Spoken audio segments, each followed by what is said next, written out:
वृद्धाश्रम छोड़ने आए हैं, क्यों?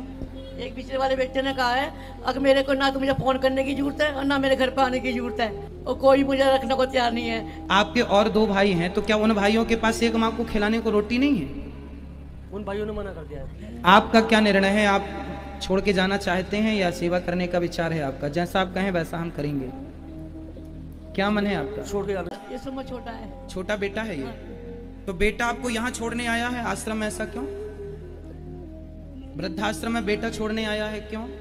बेटे को तो सेवा करनी चाहिए ना अपनी माँ की। क्या सेवा करेंगे मेरी? ये क्या सेवा करेंगे? ये इन्हीं का पेट भर दो, अपनी रोटी अपने पेट भर लो, मेरा पेट क्या भरेंगे? ये बात कराइए मुझसे। क्या नाम है आपका? अनिल। अनिल। तो आप अपनी ये माँ आपकी हैं? हाँ जी। तो आप अपनी माँ को वृद्धाश्रम छोड़ने आए हैं, क्यों? हाँ जी, मेरी पत्नी की तबीयत सही नहीं है 1.5 साल से। तो पत्नी की तबीयत सही नहीं है, तो माँ की तबीयत कौन सी अच्छी है? उसकी दिमागी हालत सही नहीं है, आपस में रोज झगड़ा होता है। तो आप अपनी पत्नी को लेके आते ना वृद्धाश्रम, उसकी दिमागी हालत नहीं अच्छी तो उसको रखते हम वृद्धाश्रम में। अपनी माँ को क्यों लेके आ गए? आई भी होगी। तो क्या आप अपनी वृद्ध माँ को वृद्धाश्रम में रख के जा रहे हैं, तो क्या ये सही है? आपके बच्चे क्या सीखेंगे इससे? आपके कल आपके बच्चे, अब कितने बच्चे हैं आपके? ये तो हमारे खाना ही जाने जी, क्या हूँ मैं इस स्थिति में, मेरी हालत क्या है इस टाइम, मैं क्या हूँ, क्या कर रहा हूँ। अच्छा ये बताइए, जब आप छोटे थे तब आपकी माँ आपकी सेवा करती थी, नहलाना धुलाना तेल माले सब किया? फिर अब माँ बूढ़ी होगी तो क्या उनकी सेवा करना आपकी जिम्मेदारी नहीं है? हम इनके रिश्ते में क्या लगते हैं? जब हम बिना लगे कुछ, बिना खून का रिश्ता कि हम सेवा कर रहे हैं, तो आप तो खुद की सगी औलाद हो, आपको तो सेवा करना चाहिए। कल आपका बेटा आपको बाहर निकाले, फिर कल आपकी जो पत्नी कहाँ, आपकी पत्नी कहाँ है? वो चल नहीं पाती, बिना सारे चल नहीं पाती। आपके और 2 भाई हैं, तो क्या उन भाइयों के पास एक माँ को खिलाने को रोटी नहीं है? उन भाइयों ने मना कर दिया है। हाँ? मना कर दिया उन्होंने मना कर दिया। हाँ, मैं घर पाने की जरूरत नहीं है। आप इनके मना कर दिया कि माँ को घर लाने की जरूरत नहीं है? नहीं, वो अलग रहते हैं।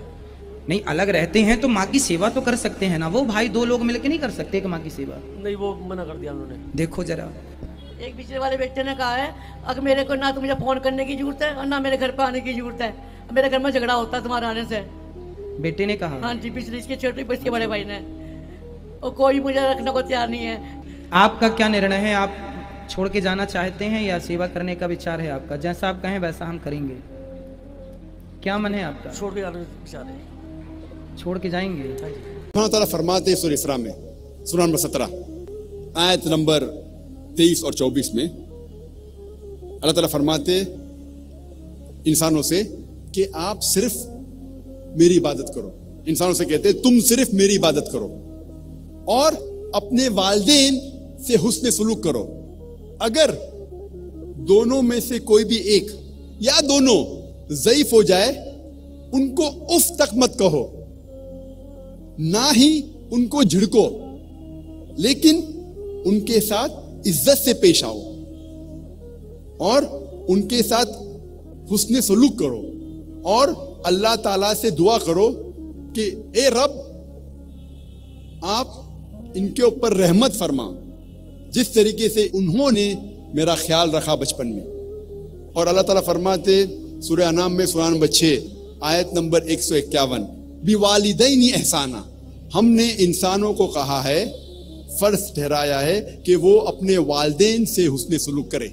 और ये पैगाम दोहराया गया है सूरह लुकमान में सूरह नंबर 31 आयत नंबर 14 और सूरह अहकाफ सूरह नंबर 46 आयत नंबर 15 में कि वयस्सनल इंसाना बिवालिदैनी एहसाना, इंसानों के लिए फर्ज है कि वो अपने वालिदैन के साथ उसने सलूक करे। उसके बाद खुसूसन अपनी माँ। और अल्लाह के रसूल मोहम्मद सल्लल्लाहु अलैहि वसल्लम फरमाते हैं, सुन्नन निसाई में आता है इसका जिक्र, किताबुल जिहाद में बाब नंबर 6 हदीस नंबर 3106 में अल्लाह के रसूल फरमाते कि माँ के पैर के नीचे जन्नत है। उसका मतलब ये नहीं कि अगर मेरी माँ सड़क पे चल रही है और कोई कीचड़ में पैर रखती है तो कीचड़ जन्नत हो जाती है। इसका मतलब ये कि अगर आप अपनी वालदा, अपनी माँ की इज्जत करो, खिदमत करो, बात मानो, प्यार करो, उसमें सलूक करो, इंशाअल्लाह आप जन्नत में जाएंगे। अल्लाह के रसूल फरमाते हैं, कहा गया है सही बुखारी में, जिल्द नंबर 8, किताब अदब, बाब नंबर 2, हदीस नंबर 2 में एक शख्स अल्लाह के रसूल के पास आते हैं और पूछते हैं कि सारी दुनिया में सबसे ज्यादा हुस्न सलूक के लायक कौन है? अल्लाह के रसूल फरमाते तुम्हारी माँ। वो शख्स पूछता है उसके बाद कौन? अल्लाह के रसूल फिर से फरमाते तुम्हारी माँ। वो शख्स पूछता है उसके बाद कौन? फिर से अल्लाह के रसूल फरमाते तुम्हारी माँ।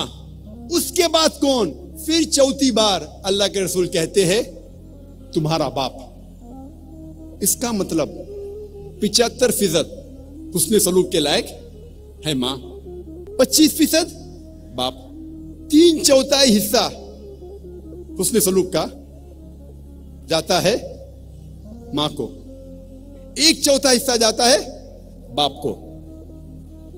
इसका मतलब ये कि माँ को मिलता है गोल्ड मेडल, सोने का तमगा, माँ को मिलता है सिल्वर मेडल, चांदी का तमगा, माँ को मिलता है ब्रॉन्ज मेडल, तांबे का तमगा, बाप को मिलता है कॉन्सोलेशन प्राइज, सुलह बख्श इनाम। ये हमारे आखिरी नबी, आखिरी रसूल मोहम्मद सल्लल्लाहु अलैहि वसल्लम का कहना है कि वालिदा ज्यादा हकदार है हुस्न सलूक के। इस्लाम में खवातीन के कानूनी हुकूक, इस्लाम में कानूनी एतबार से मर्द और औरत बराबर है। अल्लाह ताला फरमाते सूरह बकरा में सूरह नंबर 2 आयत नंबर 178 और 179 में अल्लाह ताला फरमाते कि किसास में जब डेथ पेनल्टी, हद की सजा होती है तो औरत और मर्द के लिए वही सजा है। अगर कोई औरत मर्द का कत्ल करती है उसके लिए सजाए मौत है, अगर कोई मर्द औरत का कत्ल करता है उसके लिए भी सजाए मौत है, और कोई औरत मर्द का कत्ल करती है उसके लिए भी सजाए मौत है। सजा दोनों के लिए यकसा है। और लिखा हुआ है सही बुखारी में जिल्द नंबर 9 किताब अदियात में बाब नंबर 4 हदीस नंबर 15 में कि एक यहूद एक बच्ची का कत्ल करता है, उसके सिर को कुचलता है पत्थर के जरिए। मोहम्मद सल्लल्लाहु अलैहि वसल्लम फौरन उस यहूद को भी वही सजा देते हैं, सजाए मौत, उसका सिर कुचला जाता है पत्थर के जरिए। हमारे पास मिसाल है हजरत उमर की रज़ियल्लाहु अन्हु।